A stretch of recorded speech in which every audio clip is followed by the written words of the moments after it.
The city never sleeps, but that night Manhattan held its breath. A billionaire stopped walking when he heard a little girl scream. Her voice sliced through the evening like a siren of fear. "Please, somebody help. My mommy's in there." Richard Blackwood turned toward the sound. He was 36, powerful, and rich enough to buy silence. But the desperation in that child's cry pulled him in. He followed her voice to a narrow alley between luxury shops. A little girl, no older than 7, stood by a dumpster. Her blonde hair shimmered under a streetlight. Tears streaked her cheeks as her small fists pounded on the metal lid. "She's hiding in there," she said. "My mommy. The bad man's coming back." Richard's instinct told him to walk away. A billionaire doesn't crawl into alleys to check dumpsters. But something in her eyes stopped him. It was pure fear, not the kind a child invents. "What's your name?" he asked gently. "Emma," she said. "Emma Patterson. My mommy's Sarah. She's scared. Please help." Richard hesitated only for a moment. Then he stepped forward and lifted the lid. The smell hit him first: garbage, sweat, and sorrow. Inside, half buried in trash, a woman trembled. Her face was pale, her hair tangled, her body shaking. When their eyes met, the world around him disappeared. He saw pain, terror, and exhaustion all at once. "Ma'am," he said softly, "I'm here to help you." A faint whisper escaped her lips. "Emma?" The little girl ran forward. "Mommy, it's okay.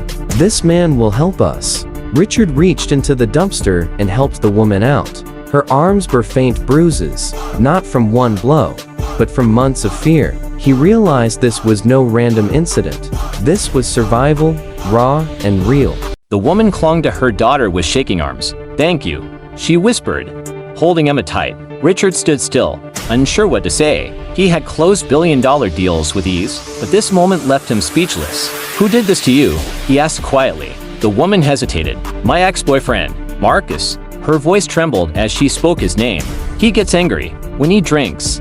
He says terrible things. Tonight, he said if he found me again."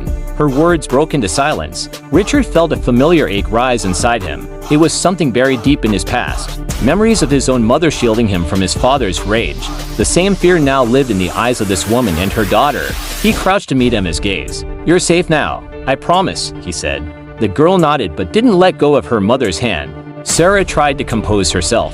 "I know how this looks," she said softly. "Hiding in garbage like animals. But I didn't know where else to go. He was outside the apartment. I ran. You did the right thing," Richard replied firmly. His voice carried authority, the same tone he used in boardrooms. "Both of you are safe now. I'll make sure of that." For a moment, the world seemed to pause. The wind blew through the alley. The streetlights flickered. Richard realized that fate had just placed something in his hands that money could never buy purpose. Then Sarah froze. Her eyes widened with terror. "Do you hear that?"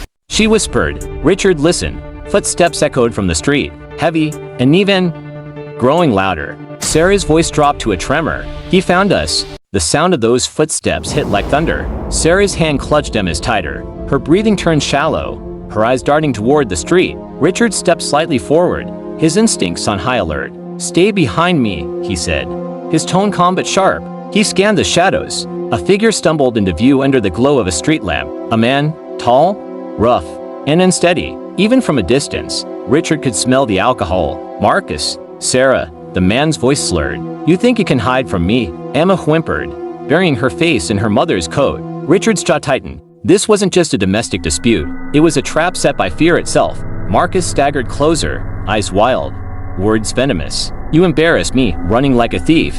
Come back home now." Richard took a step forward. "She's not going anywhere with you," he said evenly. Marcus laughed, a cruel, empty sound. "And who are you? Her new boyfriend? You think money makes you a hero?" Richard didn't answer. His silence carried weight. Behind him, Sarah whispered, "Please, don't do this." But Marcus ignored her. He kept coming. Richard's pulse quickened. The alley felt smaller now, the air thicker. He looked at Sarah and Emma, trembling, trapped between fear and faith. And in that moment, something old and powerful surfaced in him, the memory of being the child who once needed saving. He had promised them safety. Now, he would have to keep that promise. The footsteps grew louder. A slurred voice followed, filled with rage and alcohol. "Sarah, I know you're out here. You stupid." Richard didn't let him finish. He stepped forward, placing himself between the danger and the two terrified souls behind him. His calm expression changed, replaced by quiet resolve. "Emma," he said softly, "take your mother behind the dumpster. Stay quiet. Stay down." Sarah's voice trembled. "You don't know what Marcus is capable of when he's like this." Richard's eyes stayed on the alley. "I'm about to find out." Moments later, Marcus appeared, big, broad-shouldered, face red with anger and drink. He swayed slightly, but his presence was strong and threatening. When he saw Richard standing there, still and unafraid, his confusion turned to suspicion. "Who the hell are you?" Marcus growled. "And where's Sarah?" "My name is Richard Blackwood," he replied calmly. For a moment, Marcus hesitated. The name carried weight. Then he laughed, harsh and ugly. "The billionaire? You've got to be kidding me. What's a guy like you doing in a filthy alley? Unless..." His eyes narrowed. "Unless that lying witch called you for help." "Sarah, get out here right now." "She's not here," Richard said evenly. "And even if she was, she wouldn't want to see you." Marcus stepped closer. "You don't know anything about us. She's my girlfriend. That kid's practically mine. I've been taking care of them for years. And this is how she repays me?" Richard's voice dropped, cold and sharp. "Taking care of them? Is that what you call terrorizing a woman and her child?" Marcus's face darkened. Behind the dumpster, Sarah pressed a hand to her chest. Her heart beat wild. She held Emmett close, praying Richard knew what he was doing. The air grew heavy. Every breath felt thick with tension. Richard stood firm, a man ready to face the demon from someone else's past and maybe his own. Marcus sneered, his voice slurring. "You don't know what you're talking about. Rich boy, Sarah's got problems. She makes things up. Lies. Sometimes she just needs to be reminded what's real. And you're the one who reminds her?" Richard's calm tone cut through the night like a blade.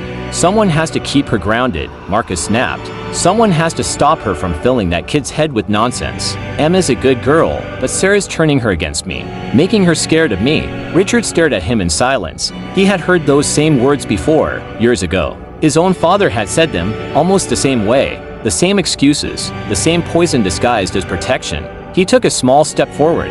"Let me ask you something, Marcus." Marcus blinked. "What?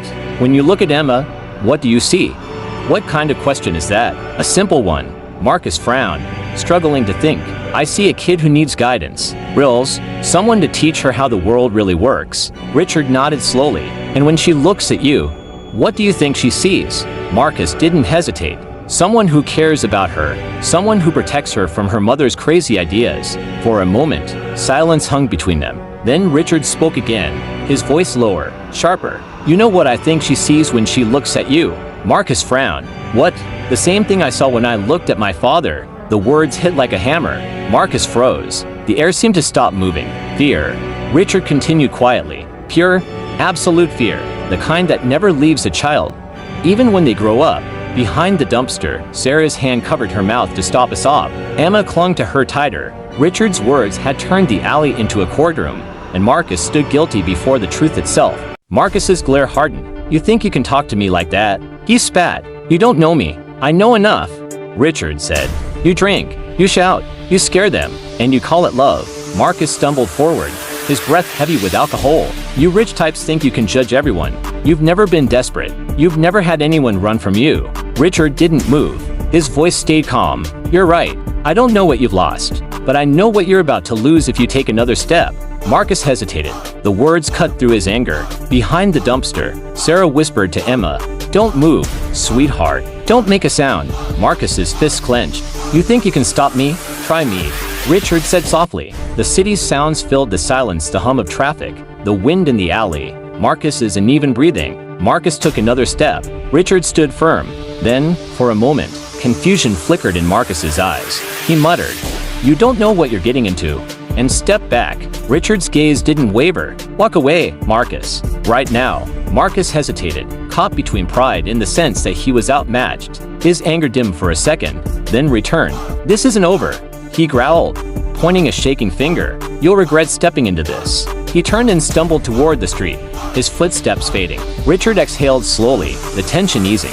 He turned to the dumpster. "It's safe now," he said quietly. Sarah stepped out, trembling, tears on her cheeks. "You didn't have to do that," she whispered. Richard met her eyes. "Yes, I did." Marcus stood there, breathing hard, his face twisting between anger and confusion. Richard's calm voice broke through the chaos. "The kind of fear you cause doesn't fade, Marcus. It follows a child forever. It shapes who they trust. It makes them question if they're even worth protecting. Marcus spat out, "You don't know anything about, I know everything about it." Richard cut him off. His tone shifted, deeper now, carrying something beyond power. It carried pain. "I know what it's like to watch someone you love fade piece by piece because the person claiming to love them keeps breaking their spirit." Marcus's hands shook. "She's not broken. She's just dramatic. Everything's always a show with her. Every little disagreement," Richard repeated softly, "becomes fear and silence." "You call that love? She hid in that dumpster." Marcus shouted. "I didn't tell her to. She chose the safest place she could find," Richard said coldly. "A mother hid in garbage to protect her daughter. That's not drama, Marcus. That's survival." For a moment, Marcus froze. Something flickered across his face, but it vanished as fast as it came. "You think your money makes you a hero?" he barked. "You think you can fix everything with cash and power?" "I think," Richard said slowly, "I can make sure they're safe tonight. And tomorrow, I'll make sure they stay that way." Marcus's expression hardened. "Over my dead body?" That's when Richard smiled. It wasn't kind. It was the kind of smile that meant the other man had already lost. "Marcus," he said calmly, "I own 3 security companies and 2 private investigation firms. I know judges by name. And I have something you'll never have." Marcus sneered. "What's that?" "The moral high ground and unlimited resources to defend it." For the first time, Marcus's bravado cracked. His color drained as Richard continued, voice still steady. "By morning, I'll know everything about you. Where you live, who you owe, every complaint filed against you, every lie you've ever told. If I find out you touched either of them, you'll spend the rest of your life waiting for the consequences, even drunk." Marcus knew those weren't empty words. "You can't," he mumbled. "I can," Richard said simply. "The question is whether I'll need to." Behind the dumpster, Sarah cried quietly, not from fear this time, but from something she hadn't felt in months. Safety. Someone was finally standing between her and the man who had taken everything from her. Marcus looked lost, blinking like a man trying to find his balance in a world suddenly too real. "This isn't over," he said, though the words came out weak. "Sarah belongs with me. Emma belongs with me. You can't just take my family." "I'm not taking anyone," Richard said. "I'm giving them a choice they've never really had." Marcus's voice broke. "She'll come back. She always comes back. She needs me. She can't make it on her own." Richard's jaw tightened. "Maybe she believes that because you made her believe it. I gave her everything." Marcus's voice rose, cracking under the weight of desperation. "I paid her rent, bought her food. I was there when Emma's father left. I stepped up when no one else would. And what did you expect in return?" Richard asked. "Loyalty, respect, gratitude." Marcus shouted. "And when you didn't get it?" Richard's voice was quiet but sharp. "You punished her. I never hit her." Marcus snapped. "I never touched them." "There are many ways to hurt someone without touching them," Richard said. "You made her feel small. You made her feel worthless. You made her hide." Marcus stood still, chest rising and falling. His eyes darted around the alley like he was seeing it for the first time. The trash, the shadows, the fear. His voice dropped to a whisper. "I didn't want to be that man. I didn't mean to." "Then don't be," Richard said. "Walk away. Get help. Be someone your reflection can respect again." "And if I can?" Marcus asked. Richard's eyes hardened. "Then you'll learn how far justice goes when it's backed by someone who doesn't quit." Marcus stared at him for a long moment, then finally turned away. His steps were uneven, his breath shallow. "She'll call me," he muttered. "When she's scared. When she realizes she can't do this alone. She always calls." He vanished into the night, leaving the sound of his footsteps behind him. Richard waited in silence for 5 long minutes before speaking. "It's okay. You can come out now." Sarah stepped out slowly, Emma's small hand locked in hers. The danger was gone, but the fear still lingered. "Is he really gone?" Emma whispered. "For now," Richard said gently. He crouched down, meeting her eyes. "But we need to make sure he stays gone. That means being smart about what comes next." Sarah's voice trembled. "Why are you helping us?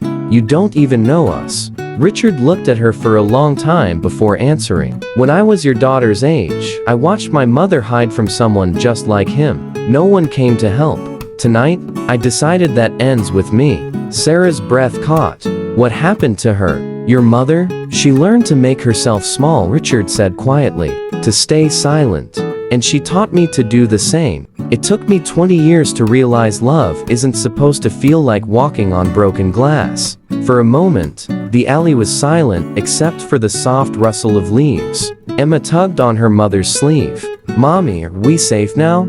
Sarah knelt beside her, brushing hair from her daughter's face. "We're going to be," she whispered. "Thanks to him." Richard looked at them both. "You're not going back to that apartment. I'll arrange a safe place tonight. Tomorrow, we'll start over." Sarah wanted to argue, to say she couldn't accept help, but the exhaustion in her bones said otherwise.